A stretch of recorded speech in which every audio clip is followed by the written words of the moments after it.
Hi, it's been 2 weeks since my surgery. Um, so I'm doing this video.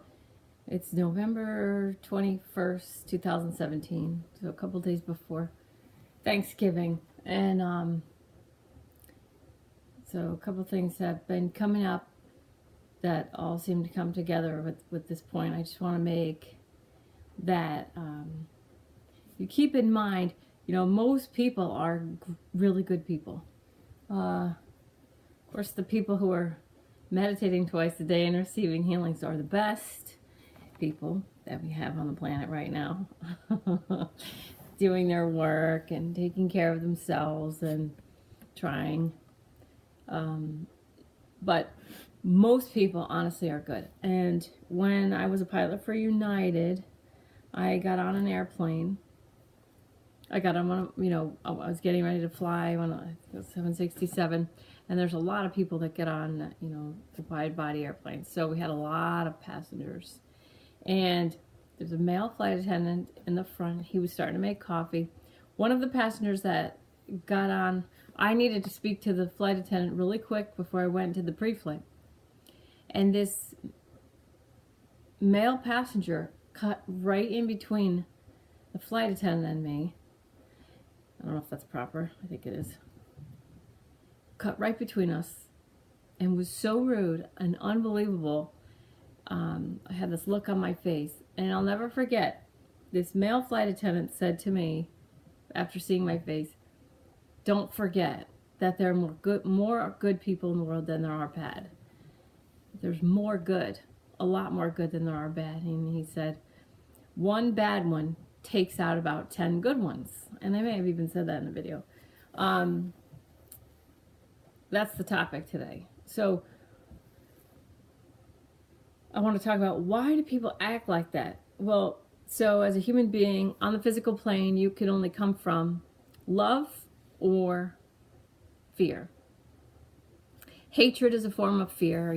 Fear comes in many, many, many forms that look like other things, and you can call people names associated with the way they're acting, but really what it is fear. It's some kind of fear.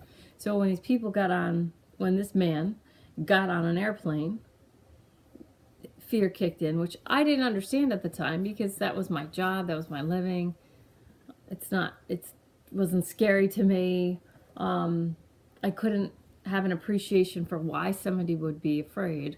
And I couldn't put it together that, oh, he's just acting like a D-bag because he's afraid, he's afraid of something. Fast forward where I am now, I don't want to sit in the back of an airplane. If I'm not sitting in the front, if my hands are not on the controls, I don't want to go. My dad was a pilot too, and we would rather drive to Florida than sit in the back. So fear makes people react in ways that are hateful or angry. And if you can keep that in mind, it's going to help you deal with their tantrums. So my first question to all my little child meditators, when I teach little kids how to meditate, first question is, can grown-ups throw tantrums? And they always say, no, until I teach them, yep, grown-ups can throw tantrums. And grown-ups throw grown-up sized tantrums that they just unleash this beast in the world sometimes. And so as we go into the holiday season, people are they used to, in the 70s, everybody was really nice. The spirit of Christmas was really a spirit where everybody oh, you go first. Oh, no, you go. That's fine. Everybody. And then it's now we just have more people and everybody's in a bigger rush. There's more things on people's plates. There's more things to do. So the irony is so delicious that we have all this technology which could simplify our lives, but it actually has complicated so many people's lives. People posting things on Facebook. We didn't used to have Facebook. People, it's an easy way. I like Facebook to use for my meditation series because it's an easy way to reach people from other parts of the world that I would never be able to talk to. And I think I talked about this. Somebody lit a candle for me at a festival that they have in their country, through my All Calm Down page, and oh my God, I was so choked up. It's so cool. And the way that happened, the way that I got that experience, that incredible, cool experience, was because of Facebook. So Facebook is a great tool, resource to use, whatever. But the degree to which some people are even addicted to it, I would say. It has put more on people's plates than taken off people's plates. Okay, that being said, back to, some people are in fear and they're going to act in ways that they wouldn't be proud of. Just like when that man got on the airplane. When he got on the plane and he was horrible, and that was just one example. I've seen people that were awful when they got on that were nice as pie when they got off, because they weren't afraid anymore, because the flight was over. And so they made it. They lived through another harrowing, major airline trip somewhere. Okay, so we don't know why people are afraid. We don't know what they're carrying around with them. We don't know what kind of triggers that they've been holding since they're tiny, tiny little children. And if we keep in mind that most people are good, like, I know that's a judgment, but you know what I mean, like, they're walking around with a goodness that is inside them at all times, even when they're behaving badly. All right, so my daughter's 5, and I just shared this story with one of the mothers at ballet last night, so I'm going to relay it now in context with some other things, layering in. So my daughter, every once in a while, she's just so mean to me. Out of nowhere, she's just mean. And it's nothing that I did. It's she's either hungry, tired, but of course if you bring those things up, she's even worse. So what I did with her is I said, when we were calm, when things got calmed down, I said, so when you yell at me, you don't mean to yell at me, do you? Because do you love me? When you hear yourself yelling at me, do you still love me? She says, yes. And I said, I know that you do. I said, so is there something inside you that makes you yell at me like that? Do you know why? And she started crying. She says, no, I don't know why I yell at you like that, Mom. So what we did was, I said, there must be because I said, that's not you. Because I know you love me very much and you love to cuddle me up and hug me and hold me. So when you yell and scream at me like that, there must be some kind of monster that lives inside you sometimes that just yells at me for some reason. What do you think? And she says, yeah, there must be. Because then it's not her yelling at me. So that's an easy way for her to allow that to be true. So we named it. I let her name it. So she named it Yelly. Big shocker. So she named her monster Yelly. All right, so then when she yells at me, I say, is this you, Grady, or is this Yelly? And she'll say, it's Yelly. And I'll say, okay, so Yelly must need something. Otherwise, he doesn't yell for no reason. So there's this monster named Yelly that lives inside her, and there's a reason that he's yelling. There's a reason that he's just screaming at me, because you love me. So is he hungry? Is he tired? Does he just need love? And then usually he's usually Yelly's either tired or he needs love. And so we either feed him whatever he wants, like spaghetti or cereal or whatever. But most of the time, he needs love. And so I ask her, can you come over here and help me just love Yelly? Let's just love him. Let's just hug him. And we'll just hug him and love him and tell him that we love him. And we'll tell him that everything's okay. So when we do this, I know she's 5 and, I'm a grown up, but it seems to work. So anyway, I also have a monster that lives inside me, and she named my monster. That one is short. Come on, we gotta go, we're gonna be late. So I let her name my monster so that she can call me out without saying, Mom, you're being a bitch. Basically, she could say at 5, is this you, Mom? Or is this your monster? And so then I can say, it's my monster. And when she says, well, what is your monster? What does that monster need right now? And my monster is a girl. I'm like, my monster really needs you to get in the car right now because we're going to be late. And my monster hates to be late to ballet or to whatever. And so she'll say, okay, let's do that. So we take care of each other's monsters. So, okay, hopefully that helps you if you have kids. Now, as it applies to grown-ups,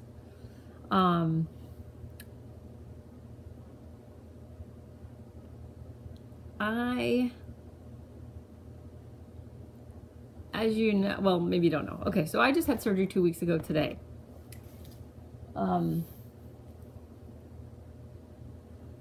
I needed my father and my husband were supposed to be driving me around for these 2 weeks so that I could just, heal. And so the universe has a sense of humor, and my dad got into, he fell and he hit his head. And it was a drink, and luckily it happened in my garage. And so that happened on Sunday night. So I had my surgery on Tuesday, and Sunday night that happened. So less than a week after my surgery where I got my stomach fixed. So a lot of cutting and fixing. And I'm doing well. So, but if you want to pray for me, I'll take it. Thanks. So since then, I've had to drive myself around. So I can't take any painkillers to heal. Now, the day after, so it was Monday, so my dad fell. We had to go to the emergency room. I rode in the front of the ambulance.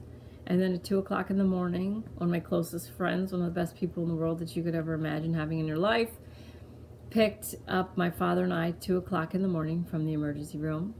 And and I hadn't slept. So that was Monday. And then Monday night, I had to take my daughter, my husband and I had to drive her to urgent care, so she was sick. So I had me trying to recover. My dad cracked shoulder, big head injury, can't move off the couch, so just have to go feed him, take care of him in the state that I was in with no painkillers. And then my daughter's sick. Okay. So that's what was happening. And it's like, okay, so this is a chance for me to put into practice all the things that I teach other people. So get excited about it. And I think I've said this before, but anger and excitement have the same level of vibration. So when you find yourself angry, you can use that anger as a way to shift into excitement.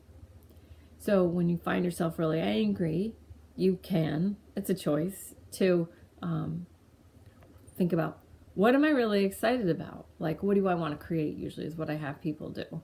Because I have people who really hate their jobs. Like, I have some clients who really, really hate their jobs. They work with people who really are just constantly trying them, constantly pushing them to the point where, like, these people don't even want to get out of bed. They don't want to go to their job in the morning. And you'd understand if you knew all the particulars. Okay, so I've had those kinds of clients where I say, okay, when you get in a position where you have anger, I want you to use that anger and transition it to excitement. And the way I ask them to do that is, and I teach all my Reiki clients, what would you do with $1 million, $5 million, and $10 million? You should always know what you would do if somebody just said, here is $1 million free and clear.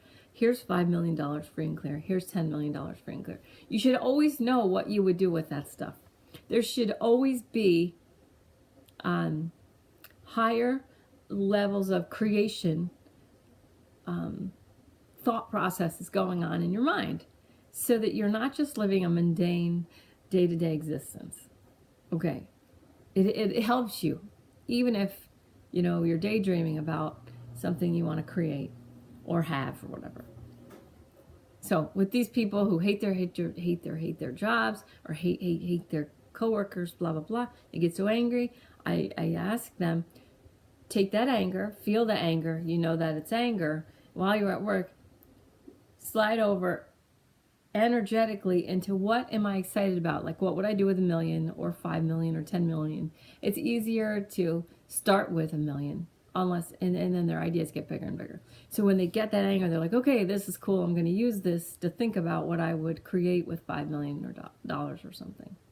Okay. Now, so that was Monday. So I was super short on sleep, like beyond short on sleep, and I could only take painkillers at night, and then, so I was, hurting, and then, and I don't want to get into it. Okay. It was a chore. It was a challenge. It was a serious challenge, and I was doing the meditation. It started on the 11th, which I was so grateful for in ways that I can't even begin to tell you. To have a group of people who I know are meditating twice a day, or I trust that are meditating twice a day, and then I do healings on all of us every night when I lay down. Just to have that, in place, that program in place. Oh my God, it's been such a gift to be looking forward to laying down and having that commitment where I have to meditate and I have to do this healing. It's been just like, oh my God, so fulfilling. Okay. That aside, so last Tuesday was a huge challenge for me, because I did not have any idea how the hell am I going to get. So my daughter was home with me because she was sick. Easy. But my son, who just turned 10, was in school. And how was I going to get him home? Like, my friend who does everything for me. I have a friend she's always available. She does, and I'm not the only person, but she's just always all over. She would have in a heartbeat, but she couldn't. And my cousin couldn't. And I was like, how the hell am I going to get my son home? Anyway, and I was shuffling around, feeling my anger. And here's the thing, like, so I've done healing work for decades now, one-on-one decade healing work. And normally when I have a person in the room doing a healing on that person, I'm only dealing with that person, and when they try and tell me the story of their ex-husband or their mother or their father or their friend, where they're a hero or a victim, I'm like, okay, here's your ego. This is your ego turning you into a hero or a victim in your story. And they want me to, no, you don't understand. Da, da, da. So usually I can get those people to realize that, like, this doesn't involve them. You just take everything that's happening to you and you say, and you create it as happening for you. And then you say, okay, how can I grow from this? Right? How can I grow from this? So like, I was a girl pilot. I was a flight instructor. Starts even further back in flight school. I was treated like shit because I was a girl. I was blonde, and we had engines class, and our engines teacher, I was the only girl left. I started this program. There was three girls. I was the only one in it after a couple months. I was the only girl through the rest of the program. So the engines teacher treated me like shit. He never missed one opportunity. If I asked any kind of question, he would just look at the ground, shake his head, and go, like, this is why girls shouldn't be pilots. They just don't understand. So I asked this question, one of the questions, because the picture was like a line drawing. It was really crappy. And it was a side view of a prop that had been cut. So it had the nose cone, and it had the propeller that was cut, but you couldn't tell, and it had arrows. And I'm like, wait a second, what are we looking at? I mean, it was not diagrammed well at all. It was just these lines, and he hadn't explained it. And I tried to ask a question, and he just went, oh. He just shook his head, and he was quiet for like 5 minutes, just shaking his head, looking around at the guy's leg. He goes, gentlemen, now you understand the concept of blonde roots tickling the brain. Like I was so stupid. Like any question I asked, so stupid. So there was that, and then that took on a whole life of its own. And then I was the only girl flight instructor, so I was the only one not getting health insurance because I cost too much. Meanwhile, I had 35 students, way more than any of the boys. But I was the only one not getting health insurance. And I was like, well, can you just give me extra cash then? And they're like, you want me to take it away from me? And then I sent countless resumes out. And I finally got this letter back from this place in Maine that's like, please stop sending us. This happened to me twice. Once from Maine and once from a charter company down somewhere islandy. Said, please stop sending us resumes because we don't hire girls. We just won't. Okay. So those are situations I'm talking about where those things made me angry. And I said, okay, what am I going to do with this, right? So these were situations that were happening to me. And I said, okay, well, this is happening to me, but I refuse to be a victim of it. What am I going to do? So in each one of those cases, it squeezed me, made me angry, squeezed me to make me grow. So I was okay with these things. And I was coming from those situations, that experience towards my clients, when my clients were trying to like, but you don't understand this. You don't understand my ex-husband did this. You don't understand. I'm like, I do, but the story's not going to help us right now. Let's say where we are right now. Let's come to where we are right now. And where do we want to be? So all we need to know is where we are, meaning me and my client together, because I go through this with them together. And I see, all we need to know is where we are. Yes, this sucks. Yes. But here's where we are. Let's get in alignment with our divinity. Now, where do we want to go to? So I didn't need to tell them any of my stories because it wasn't relevant, and they were paying me by the hour, so I didn't want to waste their time. You people aren't paying a dime, so I don't mind wasting yours. So these experiences, they squeezed me, made me angry, and I was like, okay, so how am I going to grow? But this most recent thing, which happened last Tuesday, where I was exhausted. I did a lot of growing, and I was happy for all the growing that I was doing. But I reached a point on Tuesday, about a week ago, where I was shuffling around because my stomach was, not healed yet, and no painkillers, trying to figure out what the hell I was going to do. I'm okay, I'm not even going to go down that road. And I actually felt angry with my dad. I felt anger and disappointment with my father. And I understood what my clients had been trying to tell me, about their exes, about their boyfriends, about their dads, their moms, their aunts, uncles, everybody that they'd ever been mad at and disappointed with. And I had been able to, up until that point, treat things like, oh, you're an individual. Let's treat this as an individual. Let's grow ourselves individually, and we can use this experience to grow. But in that moment, I was like, I'm not an island. No man or woman is an island. And I truly felt, I allowed myself to feel that anger and that disappointment in my dad. And as I'm shuffling around, because for me, when I feel my feelings, I walk around. And then I stop when that feels good. And then I walk when that feels good. And then I stop when that feels good. So that's what it looks like. It probably looks insane. Like I'm walking, it feels better to walk. And then when it feels better to stop, I just stop. And I do a lot of tapping. All right. So as I was feeling this anger and this disappointment for my father and allowing myself to feel this anger and disappointment towards my dad, which I never let myself feel because he's done so much for me and he's amazing. He's one of my best friends and I love him so much.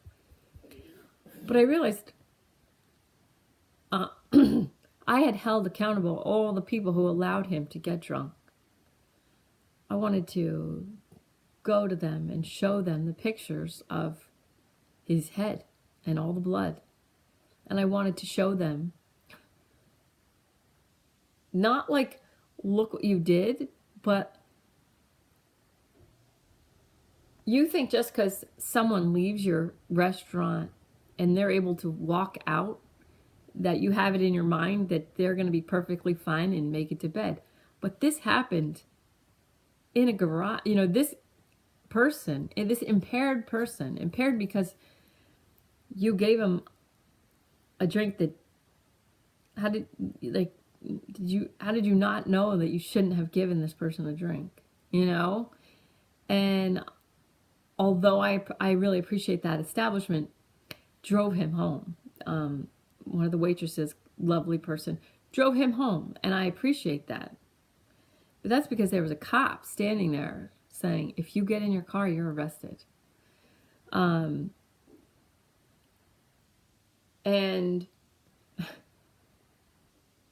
I knew that it was the wrong thing to do. I could hear my mother clearly saying, you're not going to go into that establishment and show them pictures of your dad with a pile of blood next to his head. And he was conscious the whole time, just so you know, I'm not like a total psycho scumbag. But I do know it's on him. Those are his choices. And if you want to pray, if you're a praying person, please pray to help my dad stay away from alcohol for the rest of his life, because that's the plan right now. That's the plan. But a week ago, Tuesday, I felt the feelings of anger towards my father and disappointment towards my dad that I never let myself feel before. And when I was in first grade, we actually had a police officer show up at my house. I'm pretty sure my dad will never watch these videos.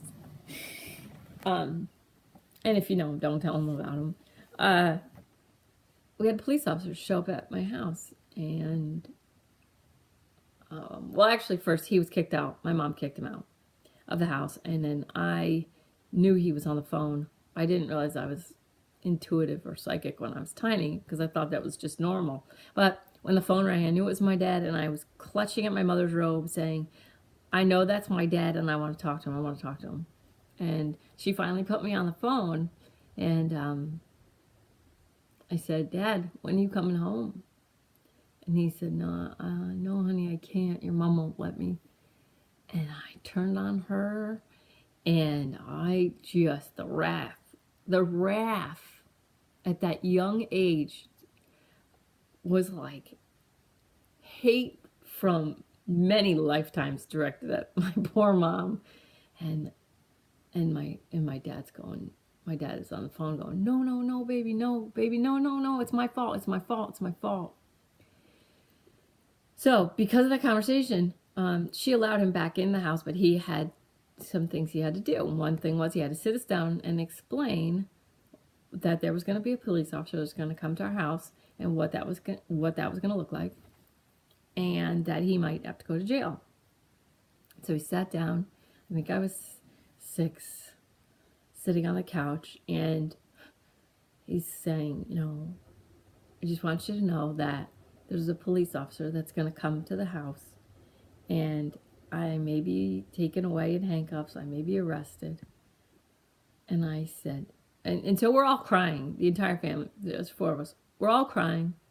I said, did you kill somebody, Dad? And he laughed so hard. And I remember, it's 41 years ago or so. I remember him laughing so hard.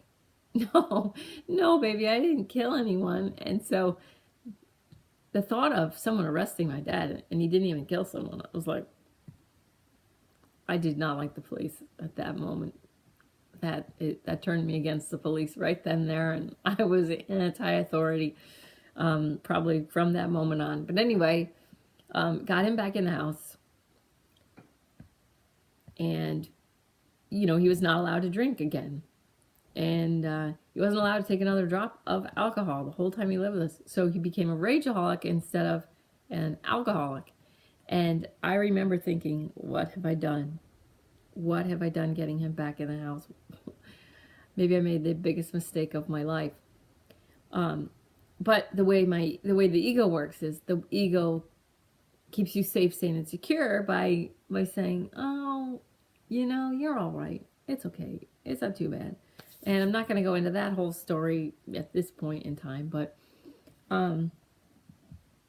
when I was feeling this anger towards my dad recently, last Tuesday, the anger and the disappointment towards my father, I was like, what is the emotional age of this? And it was 2 years old. 2.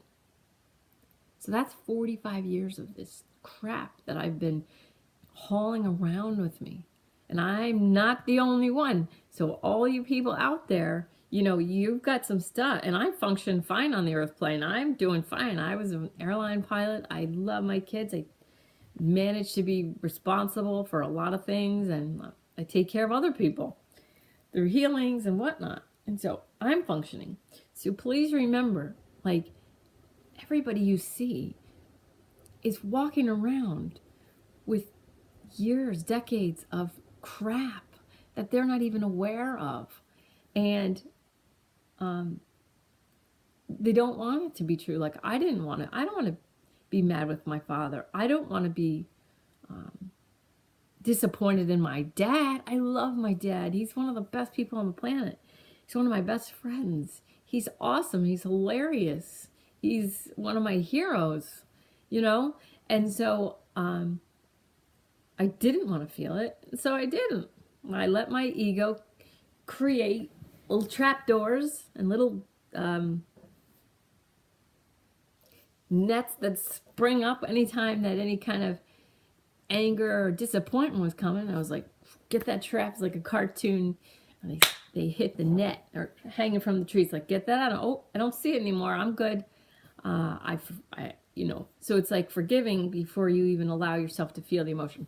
All right. So people are walking around with these little beasts inside them, just like Yelly for my 5-year-old, just like whatever my beast's name is. Can't remember now what its name is, which is a good thing because it hasn't come out in a while. Yay me, I'll get that for you. But as you're traveling around the holiday season, people are carrying around little tiny monsters inside with all different names, with all different triggers, with all different problems, issues. And if you can just meditate twice a day, please. If you can just see that that's not that human being is not just a person, like a one-dimensional Carla or one-dimensional whoever it is. Okay, that is a complex creature, a complex being that has a loving center, a spiritual divine nature, the connection to you somewhere. Okay, it also has little monsters, little triggers, little things that make it really upset really fast, and gonna make it yell or make it upset, and you don't know what that is. It could just be that they're going to be late to a Christmas party. Oh my God. Or that they're not going to get those cookies made. Or they're not going to, you don't know. You don't have any idea what happened to anyone at 2 years old. Even if you were there and you saw what was happening to that 2-year-old, you don't know how that 2-year-old interpreted it. You don't know how that 2-year-old's ego mind created some kind of defense mechanism to keep that being safe, sane, and secure to function so that it could just live longer. That's all it's meant to do, is live longer, live longer. So anyway, that's what I wanted to share with you, is that, so to finish my story, I faced the anger and the disappointment, told my dad about it, and I used it as a doorway to walk through towards more healing and say, look, I've felt this. I said, Dad, I love you, and you've been worried about disappointing me and making me angry for all these years, and I want to tell you, you already did that.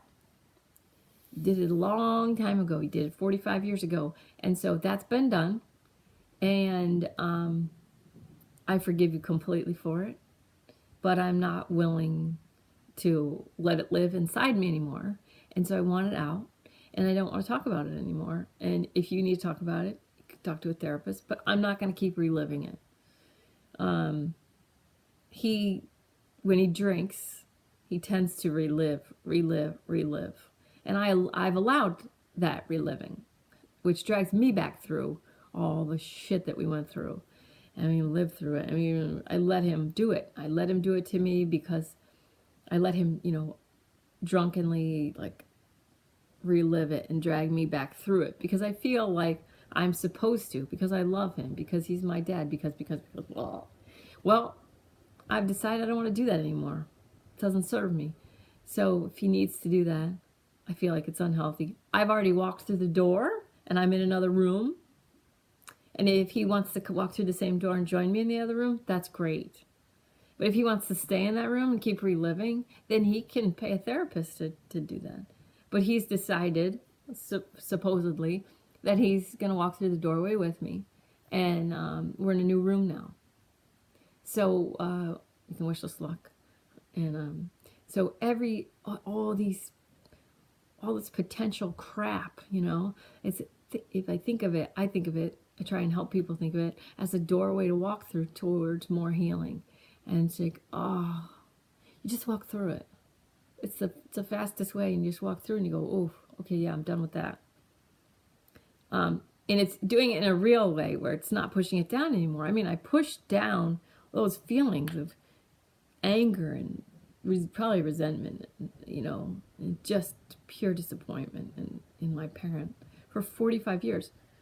So I'm done with that. Walk through the doorway. That's where I am. And hopefully you can hear my story and have some kind of compassion, not for me, because I don't need it, because I'm good, because I'm already in the next room. But if you can hear my story and apply it to the next person that treats you like crap or freaks out on you, apply my story, any compassion that's generated that you have for hearing my story, just pass it on to the other people that piss you off this holiday season, because